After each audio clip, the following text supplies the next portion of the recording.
Class 11 student, आज की इस वीडियो में हम कंप्लीट करने वाले हैं अपने चैप्टर 2 के सेकंड पार्ट को, क्योंकि लास्ट वीडियो के अंदर हमने फर्स्ट पार्ट कंप्लीट कर लिया था और मैंने आपको ये बताया था कि जो हमारा सेकंड पार्ट होगा वो स्पेशल सिर्फ एक टॉपिक से रिलेटेड होगा जो आपसे ही जुड़ा हुआ है, जिसका नाम है एडोलसेंस यानी कि किशोरावस्था। तो किशोरावस्था की जो एज होती है वो कब से कब तक की होती है? 13 से 19 साल के बीच में, जिसे आप टीनेज भी कहते हैं, ठीक है ना। जैसे 13, 14, 15 तो 19 तक होती है।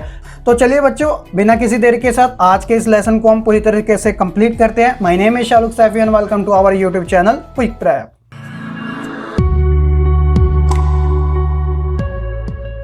तो स्टूडेंट, एक बात और, ये आप कंटेंट देख सकते हैं, जो मैं आपको ये चैप्टर पढ़ा रहा हूँ ना, वो आपके बिल्कुल नए सिलेबस के अकॉर्डिंग है। आपको बुक के अंदर थोड़े चैप्टर शफल दिख सकते हैं, यानी कोई आगे पीछे दिख सकता है, बट ये जो आपका ऑफिशियल साइट से सिलेबस लिया गया है, अगर आपको खुद ही सिलेबस चेक करना है तो मैं डिस्क्रिप्शन में लिंक दे दूंगा PDF का, ऑफिशियल साइट का, आप डाउनलोड करके देख लीजिएगा, आपको यही मिलेगा। तो मैं बिल्कुल इसी के अकॉर्डिंग चल रहा हूँ। तो यहाँ हमने लास्ट वीडियो में यहाँ तक हमने कंप्लीट कर लिया था, जिसका नाम था सेल्फ ड्यूरिंग मिडिल चाइल्डहुड, यानी कि स्वयं की पहचान मध्य बाल्यावस्था के दौरान में। ठीक है, अब हम बात कर रहे हैं किशोरावस्था के बारे में, स्वयं की पहचान के बारे में। तो ये एक ही टॉपिक है, आइए फिर इसी के बारे में अच्छे तरीके से हम समझते हैं। तो ये लास्ट टॉपिक है किशोरावस्था के दौरान स्वयं। तो देखिए इसमें क्या बात की जा रही है। तो किशोरावस्था में जो स्वयं की समझ होती है ना, वह अत्यधिक जटिल हो जाती है। अब इसका क्या रीजन है? तो देखिए, स्वयं की पहचान के विकास के रूप में किशोरावस्था को एक नाजुक यानी कि सेंसिटिव एज भी मानी जाती है। आइए जानते हैं इसके बारे में क्या बात की जा रही है। देखिए, किशोरावस्था में जो किशोर होते हैं उनसे ये अपेक्षा यानी कि उम्मीद लगाई जाती है कि वह बड़ों की तरह बिहेव करे, यानी कि व्यवहार करे। अब वह क्या हो गया? एक समझदार हो गया। परिवार कार्य में वह अपना हाथ निभाए, विवाह संबंधी कार्य में वह अपना हाथ निभाए। तो इस कारण उन्हें क्या, एक जिम्मेदार नागरिक मान लिया जाता है। और साथ ही उन्हें यह भी कहा जाता है कि आप निर्भर बच्चों की जगह आत्मनिर्भर बनो। कहने का मतलब, अब तक जो है आप फैमिली के ऊपर डिपेंड करते थे, कहने का मतलब यानी अब आपको सेल्फ डिफेंस होना ही पड़ेगा। तो इसलिए ऐसी उम्मीद लगाई जाती है किशोरों से। पश्चिमी संस्कृति में जो वेस्टर्न कल्चर है, जैसे यूरोप हो गया, अमेरिका हो गया, ऐसे कॉन्टिनेंट के जो देश हो गए, तो यहाँ पर क्या आता है कि किशोरों को माता पिता से अलग होने की स्वतंत्रता पर भी जोर दिया जाता है। यहाँ तक कि ये कहा जाता है कि 13 या 14 साल की उम्र के बाद आप अपना घर छोड़ दीजिएगा और खुद ही कमाइएगा, ताकि आप आत्मनिर्भर बन सके, यानी कि सेल्फ डिपेंडेंट बन सके। और जब भारतीय संस्कृति की बात आती है तो इसमें क्या होता है कि परिवार में आत्मनिर्भरता पे अधिक ध्यान दिया जाता है। कहने का मतलब कि जो किशोर होता है तो उसको यह जिम्मेदारी दे दी जाती है कि जो परिवार की देखभाल है ना, वो आपको ज्यादा करने पड़ेगी। अब आप एक जिम्मेदार नागरिक बन चुके हो। तो ये डिफरेंट है पश्चिमी और भारतीय संस्कृति के बीच में। ये जो किशोर होते हैं ना, इनकी जो अवस्था होती है वह सभी संस्कृतियों में दुविधा और असहमति वाली व्यक्तियों से भरी होती है। कहने का मतलब कि किशोरों को यदि आप बच्चों की तरह ट्रीट करोगे, यानी आप बच्चों को अगर आप बच्चों की ही तरह ट्रीट करेंगे जो 5-6 साल के होते हैं, तो आप क्या करते हो? सवाल उठाते हो कि मैं बच्चा नहीं हूं, मैं बड़ा हो चुका हूं। लेकिन जब आपको डांटा जाता है, आपको किसी के लिए दोषी ठहराया जाता है, तब आप कैसा रिएक्ट करते हो? बच्चों जैसा ही रिएक्ट करते हो। तो एक प्रकार से आपके साथ असहमति और दुविधा दोनों ही बनी होती है। सामाजिक परिस्थितियों में क्या होता है? किशोरों को बातचीत करने और सजने संवारने के संबंध होते हैं, जैसे कि आप बड़ों से किस तरह का व्यवहार करोगे। लेकिन जब उन्हें एक जिम्मेदार नागरिक मान लिया जाता है, तो बात एक यहां पर भी आती है कि जब बात होती है परिवार के बजट की, तो उन्हें यह कहकर चुप बैठा दिया जाता है कि अभी आप छोटे हो। तो एक जगह बच्चों को जिम्मेदार बना दिया जाता है, एक तरफ बच्चों को छोटा बना दिया जाता है। तो इसलिए ये इनकी जो एज होती है ना, टीनेज, आप बच्चों की एक कंफ्यूजन वाली होती है। आपको कौन से डिसीजन लेने हैं, कौन से आपको लेवल पे रखना है, ये काफी अलग अलग स्तरों में अलग अलग होता है। तो कारण यही होता है कि प्रत्येक व्यक्ति जो होता है ना, वह अलग होता है और अलग अलग ढंग से ही अपनी प्रतिक्रिया को व्यक्त करता है। आई होप कि आपको इनके बारे में अच्छी जानकारी पता चल चुकी होगी। अगला टॉपिक है इससे जुड़ा, वो है पहचान के विकास में किशोरावस्था महत्वपूर्ण है। अब क्यों महत्वपूर्ण है, इसके कारण है। देखिए कौन कौन से। तो किशोरावस्था से पहले व्यक्ति जो होता है, यानी जो बच्चा होता है, वह स्वयं को जानने में इतना ज्यादा तल्लीन नहीं होता, यानी उत्सुक नहीं रहता, वह नहीं सोचता अपने बारे में। लेकिन जब वह इस अवस्था के अंदर एंटर करता है, यानी कि एडोलसेंस के अंदर, तब क्या होता है? वह अपने आप को समझने के लिए ज्यादा चिंतित हो जाता है, यानी सोच विचार करने लग जाता है। किशोरावस्था के अंतिम वर्षों में व्यक्तित्व और पहचान की अपेक्षा स्थायी भावना निर्मित वह कर लेता है। उदाहरण के तौर पे, जैसे कि अब वह यह कह सकता है कि मैं जो हूं ना, मैं ही हूं। कहने का मतलब कि जो व्यक्ति उसके अंदर निवास करता है, जो अपने मन की बात सुनता है, तो वह अपने आप को ही मानता है। यह वह समय होता है जब व्यक्ति की पहचान पर शारीरिक परिवर्तन यानी जो फिजिकल चेंजेस होते हैं ना, और सामाजिक जो मांगे होती है, जो सोशल डिमांड्स होती है, वो उनका भी प्रभाव पड़ने लग जाता है। अब आगे हम उन्हीं के बारे में बात करेंगे। जैसा कि किशोरावस्था के दौरान जो स्वयं का विवरण होता है यानी जानकारी होती है, वह केवल अब विचार के रूप में होती है। अब जो किशोर होता है वह ये नहीं कहता जैसे वो अपने बाल्यावस्था में कहता था कि मैं लंबा हूं, मैं बड़ा हूं, ऐसे शब्दों का प्रयोग नहीं करता। जबकि वह कौन से शब्दों का प्रयोग करता है, वह अपने ही अंदर जो उसके आंतरिक गुण होते हैं उनके ऊपर ज्यादा बल देता है। उदाहरण के तौर पर कि जैसे कि मैं सेंसिटिव हूँ यानी कि संवेदनशील हूँ, मैं शांत बच्चा हूँ, मैं दिमाग से बहादुर हूँ, भावुक भी हूँ, इमोशनल भी हूँ, कहने का मतलब साथ ही मैं एक सच्चा इंसान भी हूं। तो ऐसे ऐसे वो रीजंस देता है अपने बारे में। किशोरावस्था के दौरान स्वयं में कई विरोधाभास भी होते हैं, कहने का मतलब कि वे थोड़े कंफ्यूज भी होते हैं। जैसे एग्जांपल के तौर पे किशोर स्वयं के बारे में कुछ इस प्रकार व्यक्त करते हैं, I am a silent student यानी कि मैं शांत हूं, लेकिन सरलता से इजिली विचलित भी हो जाता हूं यानी भड़क भी जाता हूं। तो अथवा मैं शांत भी हूं और बातूनी भी हूं यानी कि बड़बोला भी हूं। तो एक तरफ वह अपने आप को कुछ अलग तरीके से रिप्रेजेंट करता है और एक तरफ वह अपने आप को अलग तरीके से रिप्रेजेंट करता है। ये सारी बात आती है समय के ऊपर, यानी कि अलग अलग सिचुएशन में वह अलग अलग तरीके से अपने आप को मौजूद करवाता है, एग्जिस्ट करवाता है। तो यही चीज होती है पहचान के विकास में किशोरावस्था के अंदर, इसलिए इस वाले टाइम पीरियड को सबसे ज्यादा इंपॉर्टेंट माना जाता है। इनके कारण भी कुछ अलग अलग होते हैं। जैसे किशोर जो होते हैं ना, वह स्वयं की भावना में काफी उतार चढ़ाव का अनुभव करते हैं, क्योंकि किशोर जो होते हैं वो भिन्न भिन्न परिस्थितियों का अनुभव करते हैं। जैसे मैंने अभी आपको पहले बताया था, अपनी ही प्रतिक्रिया को व्यक्त करते हैं। उनकी जो समझ होती है ना, वह समय के अनुसार बदलती रहती है। ये जो किशोर बच्चे होते हैं, जो आप बच्चे होते हैं, वे अपने बारे में ज्यादा सोचते हैं, अपने आप को लेकर ज्यादा जागरूक रहते हैं। ये साथ ही अपने में मगन रहते हैं, क्योंकि इन्हें हमेशा मंच का आभास रहता है। यानी कि जो बच्चा अपने आप को सोचता है कि मैं इस एज में हूं, मैं एक जिम्मेदार नागरिक हूं, तो मैं अपने आप में ही एक लीडर हूं।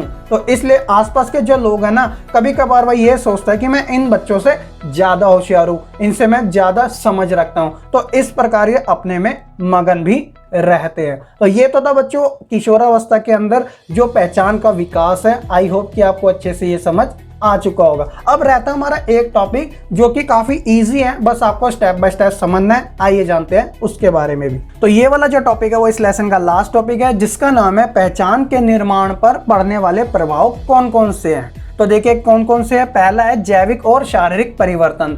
तो जैविक और शारीरिक यानी कि बायोलॉजिकल और फिजिकल जो चेंजेस आते हैं ना लड़के और लड़कियों में, तो उनके बारे में बात की जा रही है। आइए जानते हैं सबसे पहले लड़कियों के बारे में कि उनका जो फिजिकल चेंजेस होते हैं इस एज के अकॉर्डिंग। तो सबसे पहले लड़कियों के स्तनों, जिसे ब्रेस्ट कहा जाता है, उनके आकार में धीरे धीरे वृद्धि होने लग जाती है। साथ ही बगलों में और जांघों में बालों का आना शुरू हो जाता है। और उनकी जो एज होती है ना, वह एक जिम्मेदार नागरिक के होने के कारण ही ज्यादा लगने लग जाती है। साथ ही लड़कियों के अंदर जो मासिक धर्म, जिसे मेंस्ट्रुअल कहा जाता है, वह भी शुरू हो जाता है और उनकी आवाज में सुरीलापन भी आने लग जाता है। तो वहीं दूसरी तरफ जो लड़कों के अंदर फिजिकल चेंज आते हैं वो कौन कौन से हैं। जैसे उनके अंडकोश यानी कि जो वृषण जिन्हें कहते हैं, टेस्टिस कहते हैं, उनका विकास होने लग जाता है यानी बड़े होने लग जाते हैं। बगलों और जांघों में भी बालों का आना शुरू हो जाता है जैसे लड़कियों में आता है। लेकिन आवाज के अंदर जहां लड़कियों में सुरीलापन आता है, तो वहीं लड़कों की आवाज में भारीपन आने लग जाता है। जो वीर्य होता है यानी जिसे हम स्पर्म कहते हैं, उनका भी स्खलन होने लग जाता है यानी कि वह निकलने लग जाता है। अधिकतम आयु की एज इनमें भी लगने लग जाती है। आवाज में भारीपन मैंने आपको पहले बता दिया था। और जो मेन दो रीजन और है वो है दाढ़ी मूंछों का निकलना, और साथ ही जो स्किन होती है वह ऑयली होने लग जाती है यानी जिसे हम तैलीय स्किन कहते हैं, तैलीय त्वचा कहते हैं। तो ये तो था जैविक और शारीरिक परिवर्तन लड़के और लड़कियों के बीच में जो इस एज के अंदर आपको देखने को मिल ही जाते हैं। तो ये तो था आपका पहला पहचान के निर्माण में पड़ने वाले प्रभाव। दूसरा है सामाजिक संस्कृति के संदर्भ में। तो देखिए इसमें क्या होता है, इसमें हम सबसे पहले ये जानते हैं भारतीय संस्कृति की तुलना पश्चिमी संस्कृति के साथ, क्योंकि संस्कृति क्या अलग अलग होती है, तो उसी प्रकार जो मनुष्य उसे अडॉप्ट करता है यानी अपनाता है। मैंने आपको पहले बताया था पश्चिमी संस्कृति में क्या होता है कि बच्चों से यह अपेक्षा की जाती है जब वे 13 साल से ऊपर के हो जाए तो वे अपने घर को छोड़ दे। कहने का मतलब एक सेल्फ डिपेंडेंट पर्सन बने, खुद कमाए खुद खाए, ताकि उन्हें एहसास हो आने वाली जिंदगी का। और भारत के संदर्भ में यह बात की जाती है कि जब आप 13 से ऊपर के हो जाओ तो आप एक जिम्मेदार नागरिक बन चुके हो। अब आपको घर की देखभाल करना, परिवार का कल्याण करना, ये सारी चीजें भूमिका निभाने ही पड़ेगी। दूसरा है कि लड़के और लड़कियों में स्वतंत्र और प्रतिबंध दोनों लगते हैं। जैसे 13 साल के बाद क्या होता है कि लड़कियों के ऊपर ज्यादा रिस्ट्रिक्शन लगने लग जाती है, यानी उनके ऊपर प्रतिबंध लगने लग जाते हैं कि आपको घर से ज्यादा बाहर नहीं निकलना, रात में ज्यादा नहीं निकलना। तो ऐसे अलग अलग प्रकार के उनके ऊपर प्रतिबंध लगने लग जाते हैं, जबकि लड़के उतने ही ज्यादा स्वतंत्र हो जाते हैं। वो अपने आप को ऐसा कहते हैं कि अब मैं बड़ा हो चुका हूँ, मैं रात को निकल सकता हूँ, मैं अपने दोस्तों के साथ बाहर घूम सकता हूँ, पार्टी कर सकता हूँ। तो ये सारी चीजें इनके बीच में देखने को मिलती है। और व्यवसायिक गतिविधियों में क्या होता है, तो यहाँ पर व्यवसायिक गतिविधियों में क्या होता है कि बच्चा जो होता है वह अपने ही परिवार के साथ, खासकर अपने पापा के साथ अपने ही बिजनेस में ज्यादातर लगने लग जाते हैं, अपने पापा का काम संभालने लग जाते हैं। और ऐसी जो प्रक्रिया होती है ना वह ग्रामीण क्षेत्रों में ज्यादा देखने को मिलती है, क्योंकि वहां पर औद्योगिक जो विकास होता है कम होता है। सारे जो लोग होते हैं वो प्राइमरी एक्टिविटी में यानी कि प्राथमिक क्रियाओं में लगे होते हैं, जो सबसे खास कहलाती है कृषि से संबंधित। तो जो बच्चे होते हैं वह भी अपने माता पिता का कृषि के अंदर हाथ बटाने लग जाते हैं। शैक्षणिक स्तर में असमानता देखने को मिलती है इस एज के अंदर, क्योंकि क्या होता है कि ग्रामीण एज के अंदर बच्चे ना प्राथमिक क्रियाओं में ज्यादा लग जाते हैं, तो इस कारण उनका जो एजुकेशन लाइफ होती है ना वह छूट जाती है, वह ज्यादा नहीं कर पाते हैं। हालांकि इंटर या फिर हाई स्कूल तक वह पढ़ लेते हैं, लेकिन वह लंबी उम्र तक पढ़ाई को कंटिन्यू नहीं कर पाते। और वहीं जब शहर की बात आती है तो बच्चे जो होते हैं वो अलग अलग फील्ड में लग जाते हैं, अलग अलग कोर्स में लग जाते हैं। तो इस कारण शैक्षणिक असमानता भी देखने को मिलती है। सोच और समझ में भी अंतर देखने को मिलता है ग्रामीण और शहरी। जहाँ एक तरफ जो ग्रामीण बच्चे होते हैं जो टीनेज के होते हैं उनकी सोच में कुछ इस प्रकार के अंतर देखने को मिलते हैं कि वह परिवार के कल्याण में ज़्यादा सोचते हैं, व्यवसायिक गतिविधियों में वह ज़्यादा लग जाते हैं ताकि वह घर का पालन पोषण कर सके।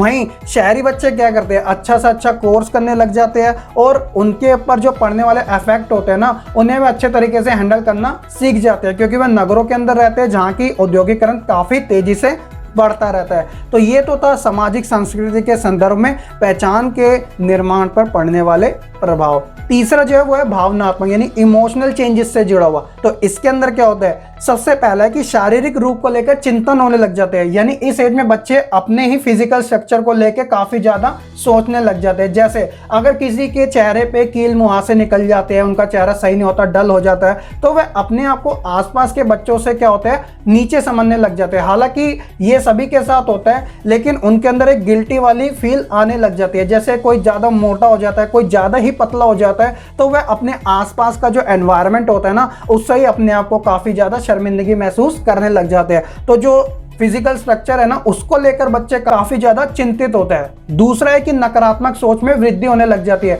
जब उनके साथ ऐसी घटनाएं होने लग जाती है ना तो वह ज्यादातर नेगेटिव सोच में ज्यादा जीने लग जाते हैं कि मैं ऐसा हूं, मैं वैसा हूं। जैसे एक एग्जांपल, अगर एग्जाम में कम नंबर आ जाते हैं तो वो अपने आप को इतना ज्यादा नालायक समझ लेते हैं जैसे आने वाले समय में वह कभी ग्रोथ कर ही नहीं पाएंगे, क्योंकि उनकी जो एज होती है वो काफी सेंसिटिव होती है, यानी कि संवेदनशील होती है। हर छोटी बात उनके दिल पे ज्यादा लग जाती है और कल्पना में जीवन व्यतीत करते हैं, यानी इमेजिनेशन में, कि वह सोचते हैं कि वह आने वाले टाइम में कुछ ज्यादा ही अमीर बन जाएंगे। वह आने वाले टाइम में जब बड़े होंगे, 20 साल के, कॉलेज में जाएंगे तो अच्छे अच्छे कपड़े पहनेंगे, बाहर घूमेंगे। बहुत सारे जो डिजायर होते हैं ना उनके मन में आने लग जाते हैं, इसलिए वह कल्पना में ज्यादा जीवन व्यतीत करते हैं।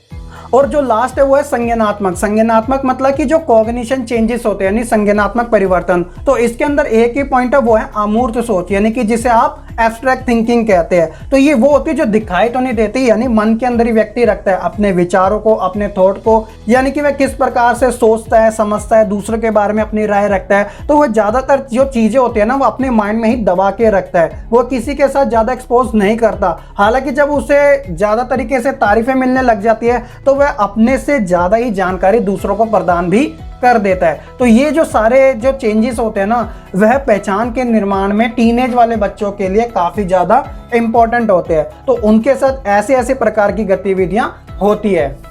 तो बच्चों ये था आपका टोटल ही किशोरावस्था के बारे में यानी एडोलसेंस के बारे में। हालांकि मैंने थोड़ा स्पीड से पढ़ाया ताकि आप एक तरीके से सिर्फ साइलेंटली तरीके से अच्छे तरीके से समझ सको, तो इसलिए मैंने इसके अंदर कुछ ज़्यादा कोई खास नहीं बताया, वही चीज़ें बताई है जो कि रियल में बच्चा फील भी करता है, महसूस भी करता है। तो बच्चों यही था हमारा चैप्टर नंबर 2 स्वयं की पहचान के बारे में। अलग अलग स्तर पे हमने जाना बच्चों के संदर्भ में। आई होप कि आपको ये वीडियो काफ़ी पसंद आई होगी। वीडियो पसंद आने पे लाइक करना ना भूलिएगा और साथ ही कमेंट करके अपना फीडबैक जरूर दीजिएगा। और बच्चों एक खास बात, अगर आपने अभी तक हमारा टेलीग्राम ग्रुप नहीं ज्वाइन किया तो आप जरूर ज्वाइन कर लीजिएगा। नोट्स के साथ आपके MCQ टेस्ट और कोई भी इंक्वायरी हो तो आप वहां पे हमसे आस्क कर सकते हैं, जिसका हम इमीडिएटली रिप्लाई आपको जरूर देते हैं। तो डिस्क्रिप्शन में लिंक है, आप जरूर ज्वाइन कीजिएगा। 100 मेंबर होने वाले हैं, आप भी हमारी इस फैमिली का हिस्सा बनीजिएगा। हमें भी काफ़ी अच्छा लगता है जब आप बच्चे जुड़ते हो और हमसे सवाल आस्क करते हो, ठीक है। और साथ ही अगर आप चैनल पे नए हैं तो सब्सक्राइब करना ना भूलिएगा और बेल आइकन जरूर दबा दीजिएगा ताकि आपको आने वाली लेटेस्ट वीडियो के अपडेट मिलते रहे। तो चलिए बच्चों, आज की इस वीडियो में इतना ही। मैं मिलूंगा आपको फिर एक नई वीडियो के साथ। तब तक के लिए आप बच्चे खुश रहिए, पढ़ते रहिए और आगे बढ़ते रहिए।